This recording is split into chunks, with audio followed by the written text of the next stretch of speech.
Je m'en veux du coup de ne pas porter plainte parce que je sais que du coup il continue probablement. Et il a beaucoup de filles sous son emprise, mais là, si par cette vidéo, du coup, ça peut... S'il y a des jeunes filles à qui ça arrive, franchement, votre corps, il a de la valeur et il n'y a pas de mal à faire du travail du sexe, mais il faut être maître de son propre corps. Ton corps t'appartient, il n'appartient à personne.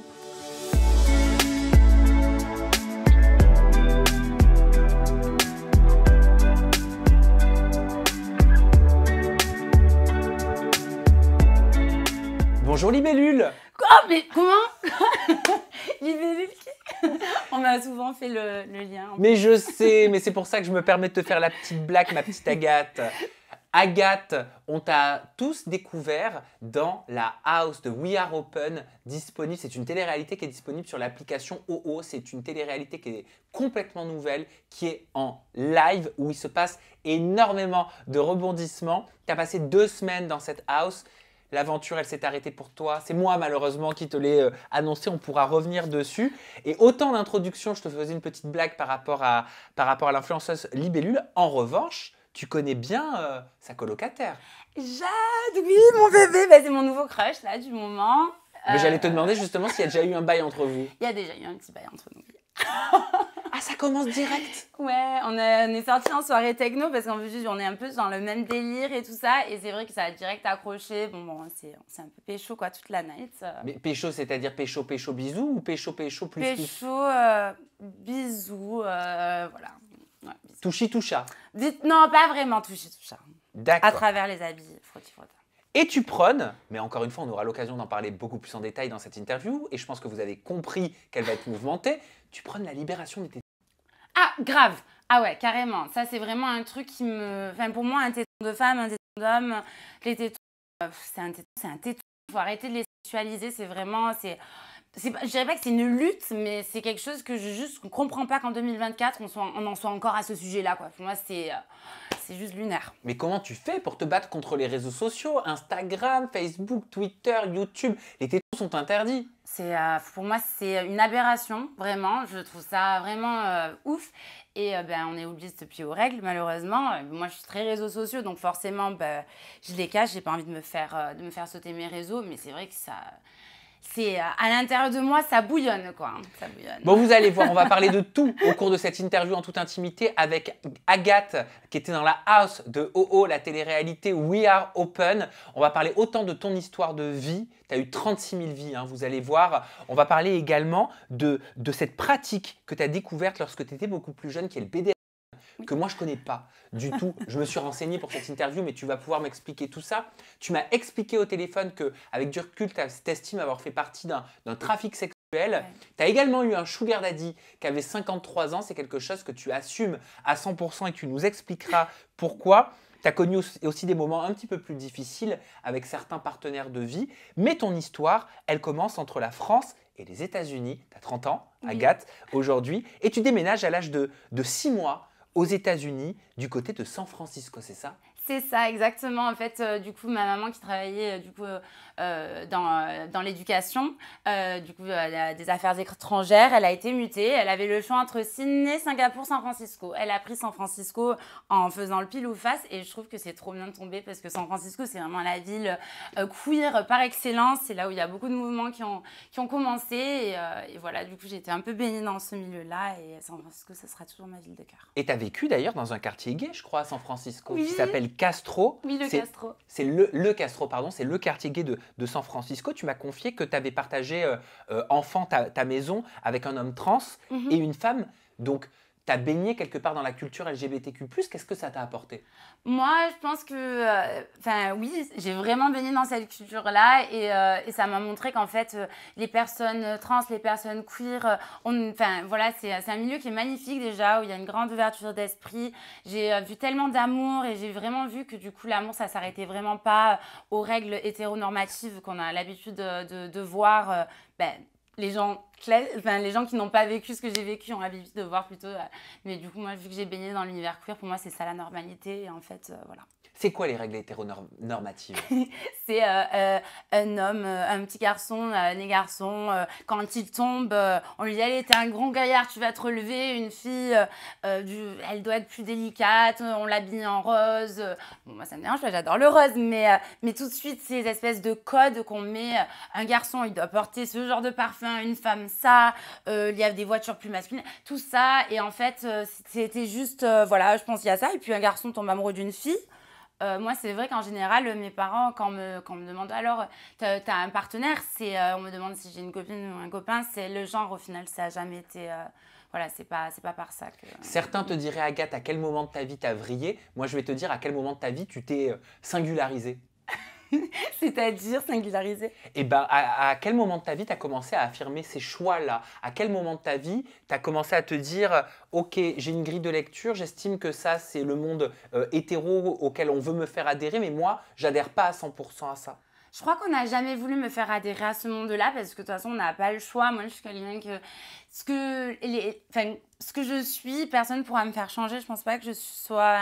Enfin, que j'arrive à me faire influencer. Donc, c'est vrai que moi, j'ai toujours. Voilà. Mais tu as toujours été comme ça, même petite? Ouais, je pense. Ben oui, mes premières histoires, c'était avec des femmes. J'ai aussi eu des hommes. Enfin, vraiment, je suis pansexuelle. Du coup, c'est vrai que c'est pas le genre qui importe.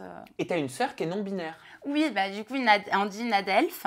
Pour les personnes non-binaires, quand c'est ni frère ni sœur, on parle d'adelphe. Ah, pardon. Non, il n'y a pas de souci. On est là pour justement s'apprendre des choses les uns les autres. Et du coup, oui, j'ai une adelphe qui habite donc à Brooklyn, à New York, et qui fait du cinéma, qui est très successful, que j'adore. Incroyable. Et tu sais d'où ça vient, ce mot, adelphe? Oui, c'est un ancien mot, il me semble, qui vient du latin. Et c'est très poétique, je trouve que c'est un très beau mot. Et je l'ai appris, moi aussi, je ne l'ai pas appris il y a si longtemps que ça. Je crois que c'était il y a peut-être 2 ans par une amie justement non-binaire qui s'appelle Reine Louve. Et est-ce que tes parents ont toujours été dans l'acceptation de tes choix de vie, de tes orientations? Au niveau de ma queerness, oui, ça n'a jamais été un problème du tout, en fait. Au début, j'ai peut-être eu peur de présenter peut-être ma première copine, je ne savais pas, mais en fait, il n'y avait aucun souci, en fait. Il n'y a jamais eu même pas la discussion par rapport à ce sujet-là. Pour moi, c'est tellement, ça ne devrait pas être un gros débat. Enfin, on aime qui on aime, et puis voilà. Tu es partie de chez ta mère à l'âge de 13 ans Ouais. pour aller vivre chez tes grands-parents. Mm-hmm. Qu'est-ce qui t'a motivée? Bon, avec ma maman, on a eu des relations qui ont été assez, on va dire, comment on pourrait dire, tumultueuses. C'est beaucoup d'amour et beaucoup de haine, donc c'est intense. Mais du coup, oui, j'ai dû partir chez mes grands-parents paternels, vu que mon père habitait toujours à San Francisco et qu'on était rentrés vivre en France avec ma mère. Ça veut dire quoi? Ça veut dire que vous êtes autant aimés que détestés parfois? L'une l'autre, on s'aime autant qu'on se déteste, mais on s'aime plus forcément, mais on est tout le temps, on se supporte en général pas à plus de 48 heures. Je l'aime très très fort, mais c'est vrai que c'est une relation assez intense. Dû à quoi? C'est dû à, je sais pas, elle est peut-être hyper protective, elle me protège énormément, et puis on a eu souvent des désaccords, mais c'est vrai que du coup les désaccords ça n'a rien à voir avec le milieu queer et tout ça, c'est des désaccords différents. Je pense qu'elle est très intrusive dans ma vie. Peut-être un petit exemple d'ailleurs qui s'est passé la semaine dernière, j'étais au ski avec du coup 2 autres candidats qui étaient dans We Are Open, Niki et Nour, et on était, ma maman a une maison de vacances dans les Alpes, et on était dans le sauna tous les 3 avec Niki et Nour. Et là, ma mère qui arrive nue, je vous rejoins. Et je suis en mode, heureusement qu'on faisait pas une orgie. Quoi, elle est là, elle est présente, elle aime bien toujours être dans ma vie. Elle est très open aussi. Ouais, elle voulait rejoindre la house. Elle a dit, il n'y a pas de personne âgée dans la house. Pourquoi est-ce que moi, je suis très, très, très open. J'aimerais trop rentrer dans la house. Heureusement qu'elle n'est pas rentrée parce que je pense qu'on aurait clashé de ouf toutes les deux. Donc, En fait, vous avez une relation qui peut être autant mère-fille que amie, quoi, parfois. C'est très fusionnel, je dirais pas.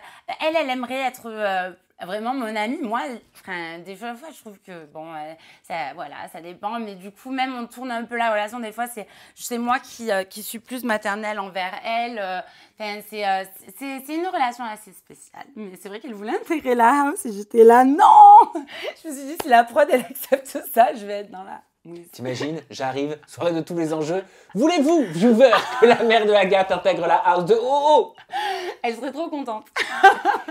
Bon, pour le coup, on va parler d'un sujet qui est un petit peu moins fun Mhm. maintenant, mais c'est un sujet important dont il faut parler aussi. Et tu as eu la générosité de me le confier lors de notre premier entretien. Tu m'as parlé des violences conjugales que tu avais vécues avec un de tes ex. Tu avais quel âge quand tu connais la violence au sein du couple? Alors avec cette personne-là, ça a commencé, je pense qu'on a commencé à se dater quand j'avais 16 ans.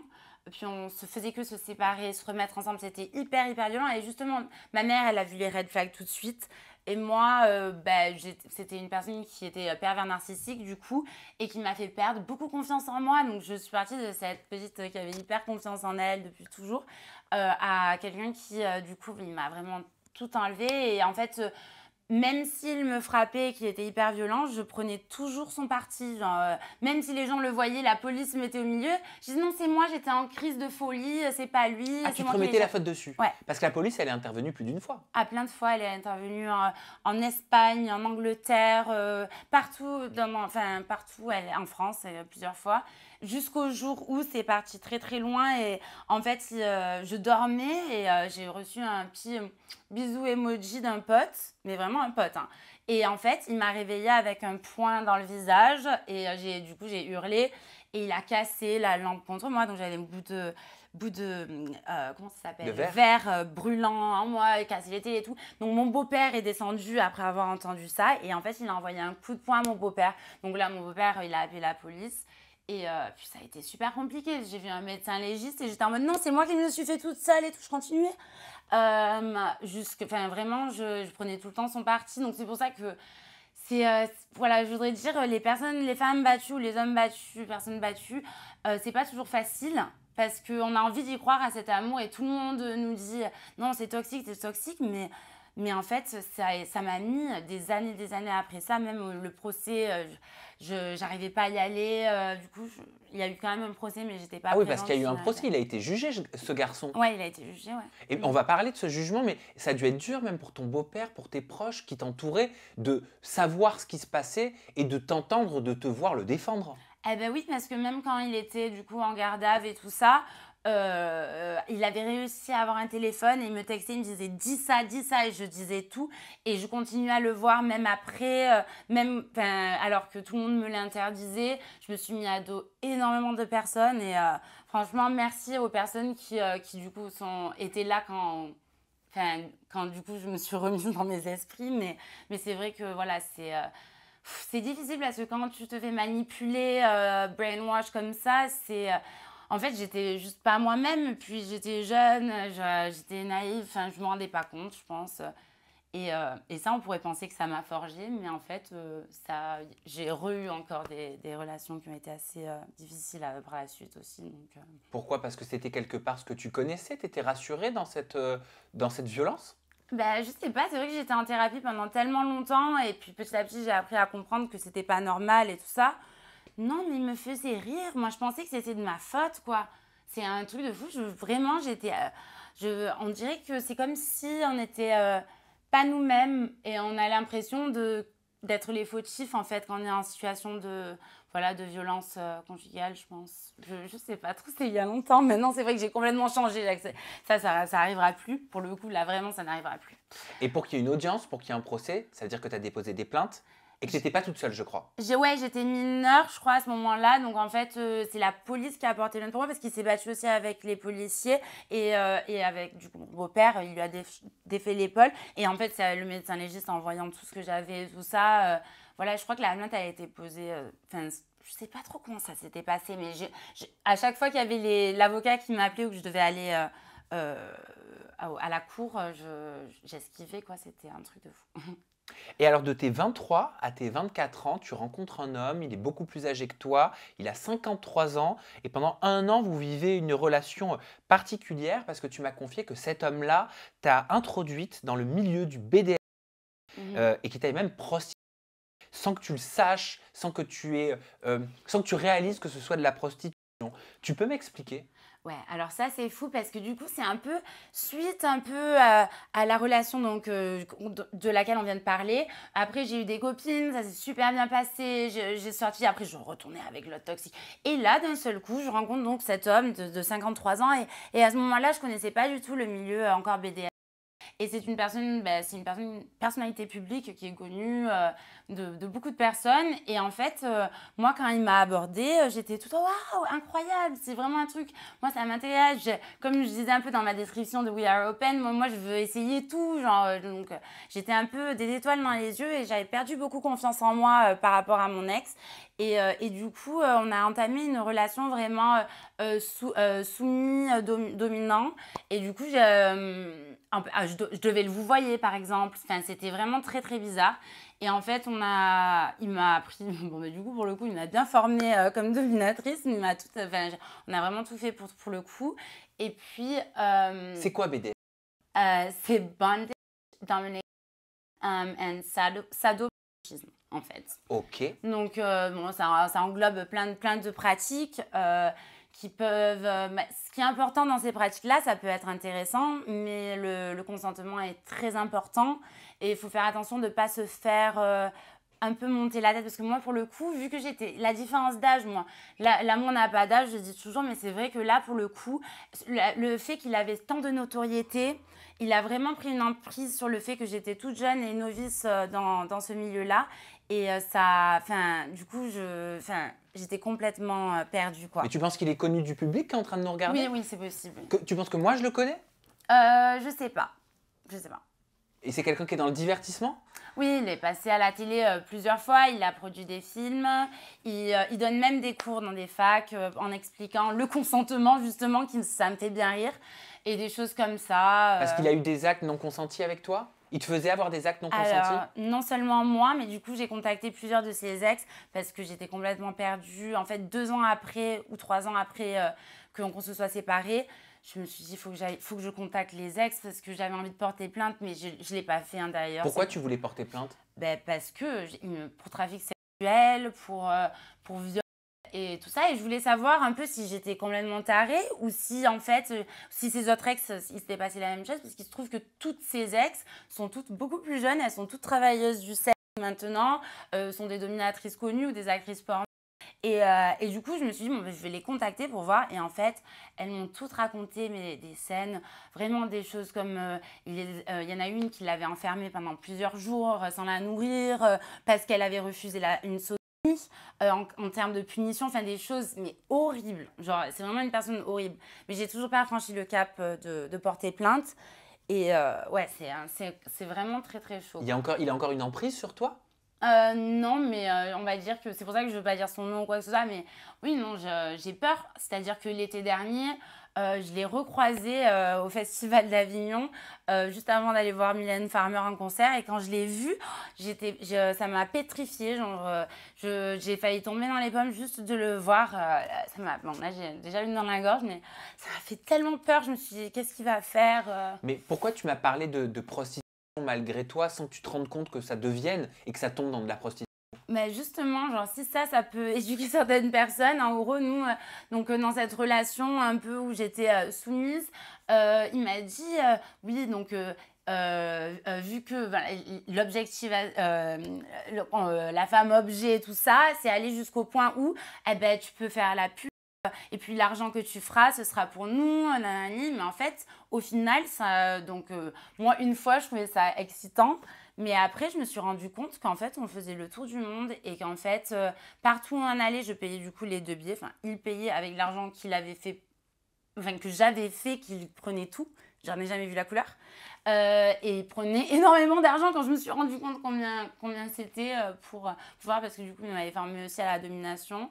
Et en fait, c'était vraiment un truc de fou. Je sais plus où j'en étais, ça m'a un peu perdue. Ah non, mais elle est juste cette histoire. Ah oui, j'essaie de me mettre à ta place. Oui, donc au début, c'était excitant. Puis après, en fait, je me suis rendu compte que c'était complètement fou, quoi. Enfin, j'en avais pas envie. Toi, tu voyais la couleur de cet argent? Ah non. En fait, moi, j'étais toute contente parce qu'il me disait « Ah, du coup, t'as bien travaillé, allez, on va se faire un bon resto. » Et en fait, lui, il était trop content, mais le resto, il en profitait tout autant que moi. En fait, c'était que des choses que des fois, il partageait avec moi pour me féliciter d'avoir fait du bon travail. Mais par contre, un jour, par exemple, j'étais blessée suite à des pratiques qu'on avait fait ensemble. Et du coup, j'avais pas voulu me rendre à une passe. Et genre, il m'a dit, si tu vas, c'était à New York, si tu vas pas, il m'a fait des menaces et tout ça. Et en fait, la blessure ça est devenue plus grave après la passe. Du coup, je suis allée à l'hôpital. Et c'est là que je me suis rendu compte qu'en fait, ça allait trop loin, en fait. Et que c'était ouf, en fait, ce qui se Je passait. peux te demander ce que c'était comme blessure? Non, non. Trop intime? Ouais, ouais, c'était un truc assez chaud. Traumatisant? Ouais, traumatisant, ouais. Du coup, c'est là, ça m'a un peu ouvert les yeux et petit à petit, je me suis détachée. Là, j'ai eu le fameux revenge point. Donc, je lui ai dit là, tout cet argent, enfin, c'était quoi ce délire? Moi, quand j'étais. Tu parles de consentement, mais quand j'ai refusé d'aller à une passe alors que j'étais blessée, tu m'as fait des menaces. Il m'a dit, tu sais, si tu fais quoi que ce soit, moi, j'ai des vidéos de toi très dégradantes que je partagerai à ta famille si ça le reste. Du coup, ben voilà. Mais rien même que toi ça. qui es très ouverte, de t'imaginer que ces vidéos pouvaient sortir, ça te traumatisait? Ah oui. Parce qu'il me les a envoyés, du coup, à peine j'ai ouvert, et ça m'a rappelé tous les souvenirs et tout, en fait. À chaque fois que j'y repense, que j'essaye de faire un pas vers porter plainte, ça me rappelle trop de choses. Ok, ouais, ça te fait encore du mal, cette histoire. Et c'est important pour toi, je crois, d'en parler parce que tu le disais, c'est important d'éduquer. Parce que si ça t'est arrivé à toi, tu penses que ça peut arriver à d'autres? Oui, et je m'en veux, du coup, de ne pas porter plainte, parce que je sais que, bah, du coup, bah, il continue probablement. Et il a beaucoup de filles sous son emprise, mais là, si par cette vidéo, du coup, ça peut... s'il y a des jeunes filles à qui ça arrive, franchement, votre corps, il a de la valeur et il n'y a pas de mal à faire du travail du sexe, mais il faut être maître de son propre corps. Ton corps t'appartient, il n'appartient à personne d'autre. Et parce qu'il avait fait en fait des comptes aussi de moi sur plein de plateformes, d'escorting et tout. Et en fait, moi, les clients pensaient que c'est moi qui leur parlais. Et un jour, j'étais tellement enfin, je me rendais tellement pas compte. Un jour, un client, je dis alors, il t'a dit quoi? J'allais dire le nom de la personne. Il t'a dit quoi par rapport à moi, du coup, de qu'est-ce qu'on doit faire aujourd'hui? Et là, le gars, il a vrillé complet. Il dit, mais c'était à toi que je parlais. Et en fait, petit à petit, j'avais plein de signes qui me disaient, mais en fait, c'est ouf. Quels sont ces profils qui sont de moi en ligne? Qu'est-ce qu'il a dit à ces personnes? Enfin, du coup, il se faisait passer pour moi. Elle est étroite, la limite entre le consentement et le moment où tu réalises qu'en fait, t'as pas envie de vivre forcément tout ça, parce que c'est pas tes propres règles, c'est pas comme tu le veux toi, quand tu le veux toi. Ouais, c'était très. En fait, je pense que j'avais peur de lui parce que du coup, ses punitions, elles étaient physiques et morales. Et en fait, au début, quand ça partait d'un jeu, donc c'est-à-dire que le roleplay et tout ça, c'est des choses, il n'y a pas de souci, ça peut être super bien dans un cadre sexuel. Mais là, c'était dans la vie de tous les jours. C'est-à-dire que, ok, dans la chambre, ça peut être super sympa le BDSM. Mais quand même à l'extérieur, il y avait de l'humiliation, si je faisais pas exactement tout comme il fallait, des remises en place et tout ça, c'est à ce moment-là où je pense que quand c'est vraiment tout le temps, c'est... Enfin, je pense que ça, c'était... Moi, je me rendais pas compte, je connaissais pas. Il m'a vraiment mis là-dedans. Bon, maintenant, je suis contente, du coup, je suis calée sur le sujet. Mais t'as accepté, toi, un jour, de te dire à toi-même, oui, ok, j'ai été victime d'un homme? Parce que C'est très récent. je te connais pas, hein, personnellement, Agathe. Je t'ai vu sur 2 Prime de We Are Open sur OO. Je te découvre en interview en toute intimité. Et vous voyez, interview très libre. Mais j'imagine que tu n'es pas le genre de jeune femme qui accepte facilement de dire ce mec m'a utilisé, je suis victime de cette situation. Ouais, mais en fait, c'est juste parce que je me rendais pas compte que j'étais victime, parce que après même quand je me suis séparée de lui et que j'ai dit non à tout ça, il continuait à m'envoyer des screenshots de messages où je disais, où en fait, où moi-même je lui disais, oui, je ferai tout pour toi, moi j'adore faire la pour toi, me protéger, faire de l'argent pour nous, c'est tout ce que je désire. En fait, sur plein de messages, il me le faisait, c'est un très bon manipulateur, il me faisait dire toutes ces choses-là, et je pense qu'à ce moment-là, je le pensais, où j'avais juste trop envie de lui faire plaisir, ou j'avais juste trop envie d'être aimée par quelqu'un après avoir vécu une relation avec un père narcissique. J'avais perdu toute ma confiance en moi, et c'est vrai que du coup, il m'en a redonné. Il me disait, regarde, comme t'es trop forte, t'arrives à... Du coup, ça, juste pour entendre ça, juste pour pouvoir après être dans ses bras et ressentir de l'amour, j'étais prête en fait à accepter toutes ces choses-là. Mais dire que je suis victime, c'est juste que je ne m'en étais pas rendu compte jusqu'à récemment. Mais non, Mais oui, j'ai été victime. bien sûr. Oui, non, oui, j'ai été victime. Tu sais combien tu lui as rapporté? Je pense, non, ça se compte en centaines de milliers peut-être. D'euros? Ouais. Sur combien de temps? Bah, un an. Sur 1 an. Tu devais beaucoup travailler? C'était surtout que je pense quand je me suis rendu compte combien ça coûtait pour me voir, suivant les choses et tout, genre j'ai vu que c'était quand même assez cher. J'ai beaucoup travaillé, c'est surtout qu'on partait dans différents pays. À New York, je suis allée dans les plus hautes tours, enfin, c'était toujours des grands clients très très riches. C'était quoi le profil de la clientèle? Et est-ce que tu sais combien ils vendaient ces prestations? Ça dépendait, ça dépendait des prestations, mais en général, c'était pas moins de 1000 pour 2 heures. C'était toujours un minimum de 2 heures, mais des fois, ça montait, ça chiffrait à plus, Est-ce que quoi. tu prenais du plaisir? Ah ben, la toute première fois, je trouvais ça excitant parce qu'il était resté au téléphone avec moi. Il me disait, allez, fais ci. Et en fait, c'était un jeu. En fait, au tout début, oui, pour l'expérience, c'était cool. Mais en fait, je m'étais pas. Enfin, ça s'est vite engrainé, en fait. Et non, je prenais pas plus de plaisir. À la fin, ça me faisait mal. Tu te forçais? Ah ben oui. Et quand je lui ai dit, il m'a dit, non, t'as pas le choix, t'y vas. Voilà. Donc la notion de consentement n'était pas du tout là, Pas du tout là. contrairement aux manipulations qui te faisaient. Oui, et je pense que j'étais aussi vachement affaiblie par l'autre relation Ben, de bien pervers sûr. narcissique d'avant. Donc j'avais perdu ma confiance en moi. Je pense que c'est dû à ça. Mais petit à petit, je la récupère grâce à des relations beaucoup plus saines. Et maintenant, je sais plus ce que je veux, surtout. Quand tu te sépares de ces griffes à cet homme, que tu récupères ton indépendance, est-ce que tu as souhaité continuer dans ces pratiques par toi-même? Ben alors forcément, quand je me suis rendu compte combien je pouvais chiffrer tout ça, oui, c'est quelque chose sur laquelle je me suis penchée, voilà, ça m'est arrivé de faire, mais voilà, c'est pas mon travail à temps complet parce que quand même, ça me laisse un petit peu, j'ai toujours ces souvenirs, mais bon, maintenant de voir l'argent, là, je me rappelle la première fois, j'étais en mode, what the fuck? Genre, c'est incroyable. Franchement, je ne me pensais pas capable, mais je réalisais pas en fait, mais du coup, oui, il n'y a pas de mal à faire du travail du sexe à partir du moment où il n'y a pas de proxénète ou de victime de trafic sexuel. Ça craint de ouf, vraiment. Complètement. Et merci justement de nous partager ton histoire, parce que comme tu le disais, tu as craqué, tu as eu une émotion et c'est normal. Mais le discours, je pense qu'il peut être entendu Vraiment, par... et parce que je pense que ça doit arriver enfin, il doit y en avoir d'autres que moi. Ouais, donc, Bah, bien faites sûr. attention. Faites Bah, bien attention sûr. et envoyez-moi un DM s'il faut. Je Bien. suis là pour vous. Les Merci. filles. Merci. Vraiment. Et notre société, je suis désolé, ça fait vieux schnock de dire ça, mais elle rend ces sujets-là tabous. Mais en les rendant tabous, ces sujets-là, on ne peut pas faire de prévention, on ne peut pas en parler. Et ben moi, je me bats contre ça. Et c'est pour ça que je te donne la parole, Agathe. Et merci de tenir ce discours aujourd'hui. Vraiment. Merci de m'avoir et d'aborder le sujet. C'est vrai que c'est un sujet vraiment... J'ai beaucoup de proches qui ne sont même pas au courant et qui vont certainement le découvrir dans cette vidéo. Et d'autres aussi qui m'ont pas cru quand je leur racontais. Ce qui est fou. Hein. Et qui ont pris même son parti à lui vu qu'il avait de la notoriété. Mais c'est pas possible, lui, il ferait jamais ça, nanana, nanana.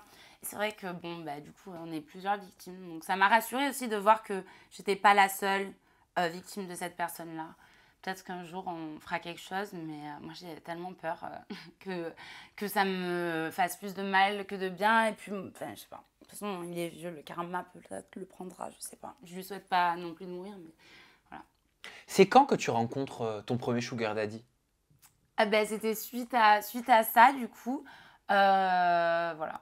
Vraiment, juste après, du coup, c'était à Londres. Voilà.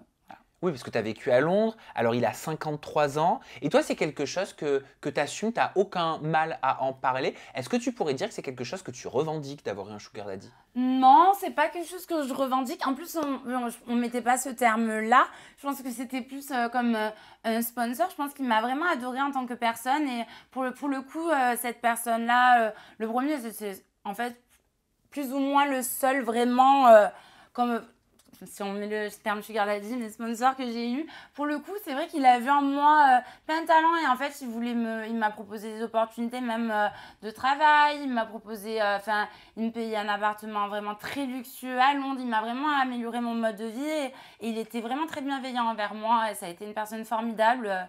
Voilà, ma famille le connaissait. On a été, il me prêtait ses villas dans la Côte d'Azur, tout ça, c'était top. Donc c'était un homme de 53 ans aussi, et je vais m'arrêter sur ce que tu dis parce que c'est important et j'ai besoin que tu me nourrisses avec ta vision des choses. Toi, je sens que tu n'aimes pas le terme sugar daddy, tu préfères le terme sponsor. Je sais pas, en fait, c'est juste que on n'a jamais utilisé ce terme-là. Pour moi, c'était, on s'appelle par nos prénoms, quoi. Enfin, ça n'a jamais été dans cette...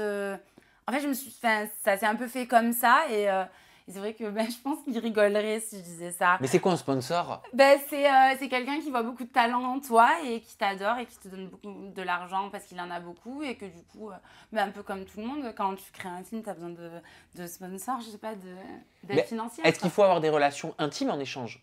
Alors là, pour le coup, il y en a eu quelques-unes et encore, ouais, ça dépend du coup avec lui, pas forcément. Du coup, c'était vraiment, il croyait beaucoup en moi. C'est quelqu'un que tu as gardé dans ta vie longtemps? Ouais, on s'est encore parlé récemment. À chaque fois qu'il vient à Londres, on se voit. En fait, il voulait quelque chose de plus sérieux avec moi et que je m'installe avec lui du coup dans sa villa et qu'on officialise vraiment les choses et tout ça en tant que relation sérieuse. Mais du coup, moi, ma liberté, elle n'a pas de prix. Et franchement, me mettre avec une personne vraiment plus âgée pour vivre la vie de multimillionnaire, ça ne m'intéressait pas. Et ça ne m'intéresse toujours pas d'ailleurs. Je préfère être indépendante, vivre ma vie à Londres et faire ce que je veux de ma vie. Mais c'était vrai que c'était bien sympa, ce petit sponsor. Maintenant, du coup, il a une copine plus sérieuse, mais on continue à se fréquenter et on est toujours bonnes amies. Et depuis quand, alors, tu es sur les plateformes type Mime et OnlyFans? Alors, ça vraiment, je l'ai fait genre il y a 3-4 jours, je crois. Parce que, du coup, why not, quoi. Mais je sais pas si j'ai continué, je sais pas. Genre, je pense que ça plaît pour le moment, les petites choses que j'ai faites. C'est vrai que ça fait des années qu'on me demande, que j'ai des messages directs sur Instagram ou sur les réseaux, quoi, qui me demandent alors, tu as Mime, OnlyFans et tout. Et en fait, à chaque fois, je disais non. Alors, des fois, j'envoyais des petites vidéos privées. Enfin, du coup, pas par les plateformes. Ça marchait bien. Mais c'est vrai que je me suis toujours dit, ça laisse une trace. Alors qu'à la limite, la prostitution être une pub, ça en laisse pas, dans le sens trace visible sur le net. Bien sûr, digital. Digital. Parce que pour moi, en fait, c'est la même chose, être acteur porno, ou est-ce que tu as une relation avec une autre personne, enfin, ça dépend, mais pour de l'argent, la seule différence, c'est que tu es filmé ou pas. Et voilà, moi, c'est comme ça que je le vois. Pour moi, dans les deux cas, c'est du travail du sexe. Donc, je sais pas, on verra si je continue, si je sais pas. De toute façon, dans We Are Open avec Jeff, vu que dès la première heure après s'être rencontrés, il y a eu la scène donc, où je l'ai amené dans les douches. Eh ben, on va la voir, cette scène. Et ça tombe très bien que tu me parles de Jeff, parce qu'il me semble que tu voulais créer du contenu. Et pas que lui, tu vas voir. Là, voilà la fameuse séquence. T'as fait pire que Loana. Hein. Oui, pas que je sois physique.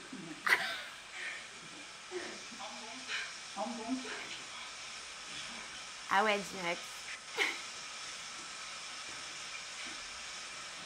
Ah, qu'il est sexy. Ah oui, parce que les mecs sont rentrés direct. Non, mais bien, ah, mais là, tout le monde me voit. Là, j'étais hot, quoi. Et donc là, ça faisait 1 heure que vous vous connaissiez? Oui, donc en fait, apparemment, on a battu le record du monde des 2 candidats de télé-réalité qui, après s'être rencontrés sur une télé-réalité, on fait du sexe le plus rapidement. Et c'était comment? Jeff, je l'adore. Franchement, c'était cool. Hein. C'est une personne qui est bien plus que juste un acteur porno. Et c'est ça qui m'a fait du mal aussi, parce que je trouvais que on s'arrête souvent à ça. Ah, c'est un acteur porno. Mais oui, c'est un acteur porno. C'est génial, déjà, il n'y a pas de honte, c'est un super métier, il est très fort à ce qu'il fait, mais voilà, c'est une personne qui est très intelligente et qui est passionnée, et quand on fait du porno ou qu'on fait du travail du sexe en général, on est dans la performance, alors que du coup, lui et moi, ça a direct été vraiment intime et vraiment cherché à donner du plaisir l'un à l'autre. Franchement, il a été très respectueux et franchement, ouais. Cool. On va parler de Jeff encore dans un petit instant, mais je voulais te poser une question. Oui. C'est pas avec Adé Laurent que tu voulais faire un feat sur Mime? Avec qui? Adé Laurent? Je sais pas qui c'est. Adrien Laurent? Je sais pas. Non, ça te parle pas? Non, ça me parle pas. Ok, bon bah j'ai rien dit alors. Non. Ok. Non, mais je rechercherai qui c'est. J'avais eu oui dire. Ah ouais, je sais pas qui c'est vraiment. Ah ok, d'accord. Mais, je sais pas. Mais c'était peut-être un mauvais oui-dire, il n'y a pas de souci. Mais j'espère que je t'ai pas mis sur une mauvaise piste Non, hein, pas maintenant. du tout. Non, je sais pas qui c'est, donc j'avoue, je sais pas. Ok. Jeff, on en a parlé lorsque je suis venu lors des Primes, la soirée de tous les enjeux sur We Are Open qui est diffusée sur Oh, ma petite Agathe. Moi, je te posais la question. Je te disais, voilà, depuis le début de l'aventure, t'arrêtes pas de prôner le fait que quand t'es très libre, et t'as un mec en plus à l'extérieur. Ouais. T'es en couple. Oui. Mais vous vous laissez l'opportunité d'avoir des relations ailleurs. Parce que pour toi, tu dissocies, je crois, l'amour que t'as pour une personne d'une relation charnelle. Oui. Alors oui, mais quand même, je n'ai pas de relation charnelle si j'ai pas vraiment une attraction ou une alchimie. Alors c'est vrai que ça peut paraître ouf parce que Jeff, la chimie, elle a été très rapide, mais c'est vrai que oui, je dissocie, mais bon, je vais pas coucher avec les gens seulement pour le sexe, parce que ça, c'est pas ça qui manque quoi des personnes, juste pour ça. Donc il faut quand même qu'il y ait vraiment une forte attraction et puis une alchimie et puis même au niveau du mental. Moi j'aime les personnes intelligentes, passionnées, les artistes. Si vous m'écoutez et que vous êtes artiste passionné et que vous êtes cool. Mais c'est quoi? C'est du polyamour? Oui, je pense parce que du coup, comme j'en ai parlé dans We Are Open, on a déjà été en trouble avec une autre personne, avec notre homme, vu qu'il est pansexuel également. Et puis, mais on restait le duo. Quand même, on s'aimait. Enfin, c'était différent. On avait un petit copain.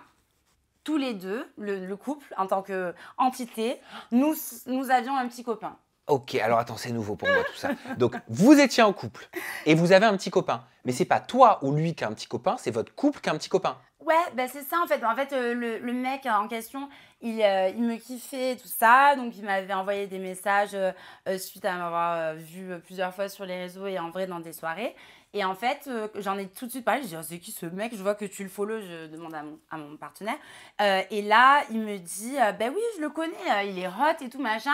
Et du coup, en fait, ça s'est un peu fait tous les trois ensemble. Après, bon, cette relation-là, elle s'est terminée au bout de quelques mois. Mais ensuite, j'ai aussi eu des copines, juste moi. J'avais des petites copines qui n'étaient pas les petites copines de mon partenaire.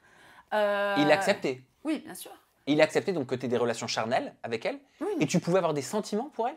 Oui, mais pour le coup, j'ai pas eu de vrais sentiments amoureux pour ces deux personnes, mais ça aurait pu. Moi, c'est vrai que j'ai l'amour facile, donc je tombe amoureuse assez facilement. Donc, Mais ça doit être dur parfois pour toi de vivre dans notre société qui quelque part refuse un petit peu tout ça. Ouais, bah non, c'est pas que c'est dur, c'est juste que je pense que c'est mal compris. Et en fait, je pense qu'il n'y a pas de mal parce que moi, je vois les choses comme... il y a tellement de couples qui sont mariés pendant tellement d'années. Alors, des fois, ils peuvent être vraiment ne pas se tromper, tout ça. Mais souvent, il y a des tromperies et parfois, les personnes préfèrent même pas le savoir pour protéger leur couple. Moi, je me dis, pourquoi ça peut être excitant. Moi, si mon mec, il va coucher avec un autre mec, genre, il me raconte ce qui s'est passé, mais je trouve ça super hot, ou avec une autre fille. Voilà, je trouve Donc, ça hyper cool, quoi. Typiquement, que ton mec se fasse titiller la prostate par un autre mec, ça te gêne pas? Ça me gêne pas parce que je lui titille mieux que les autres, donc... Oui. Non mais il y a 99, peut-être 8% des femmes qui répondraient à cette question diraient mais ça va pas, ça le démasculinise complètement. Pour moi... Ah, pas du tout, au contraire, il a sa masculinité assumée. C'est-à-dire que pour moi, un homme qui justement dit oui, moi je fais de la...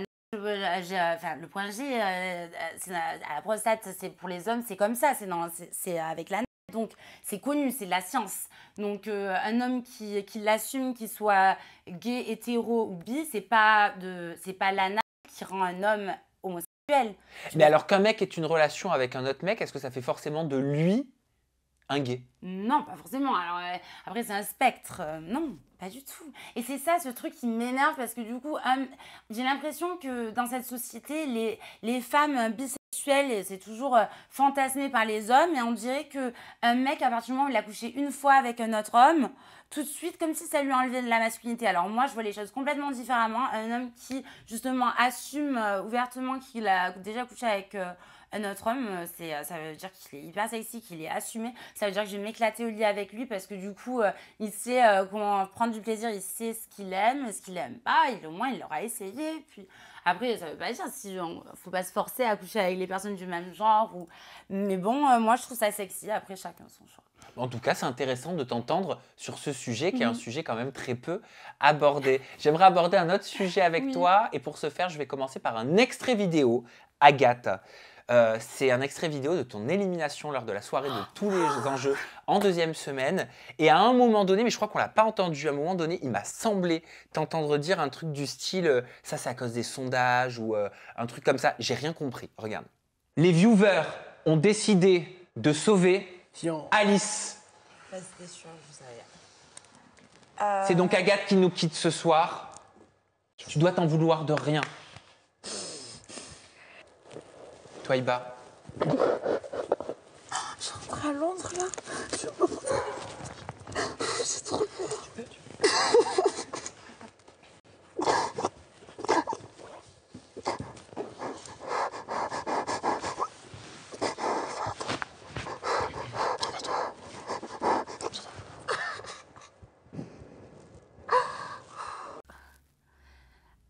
Du coup, oui, l'histoire des sondages. Ouais, c'est à Jeff hein, que tu chuchotes quelque chose comme ça, non? Ouais, bah, Jeff et moi, de toute façon, c'était vraiment mon confident.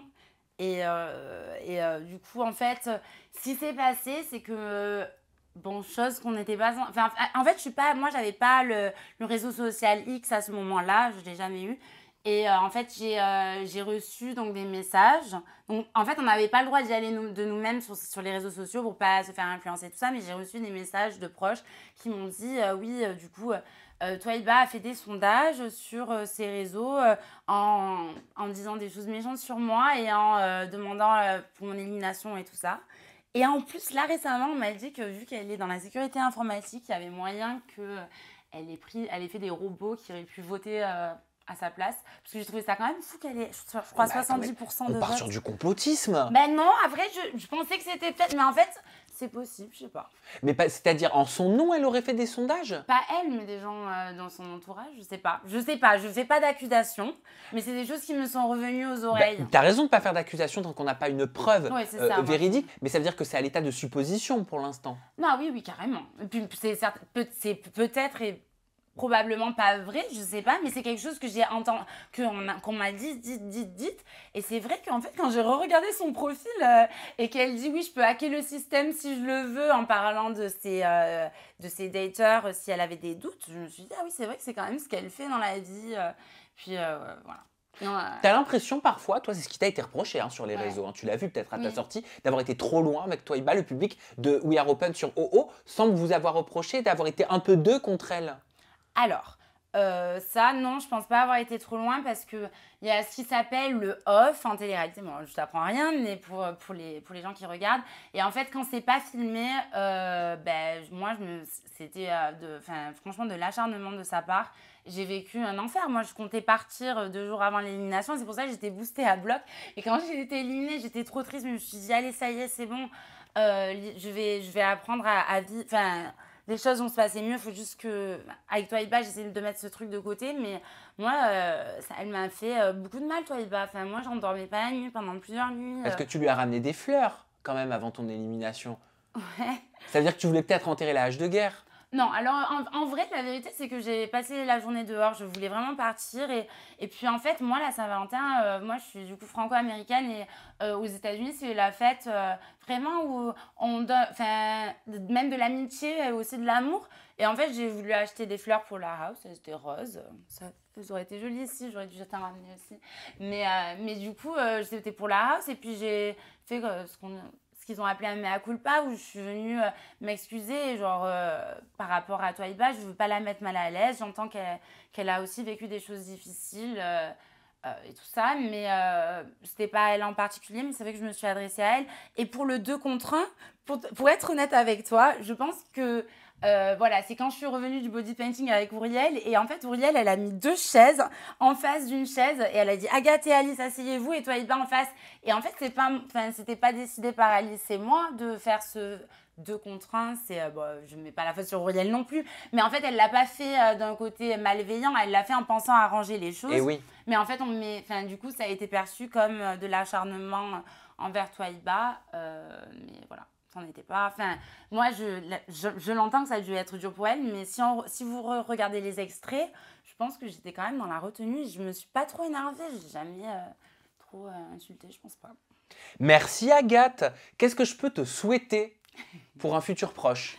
Pour un futur proche, ben, de continuer, enfin, de faire des chroniques et tout ça. Moi, j'adore parler, partager mon expérience. Ben, d'ailleurs, merci à toi, Sam, de m'avoir permis de partager aujourd'hui.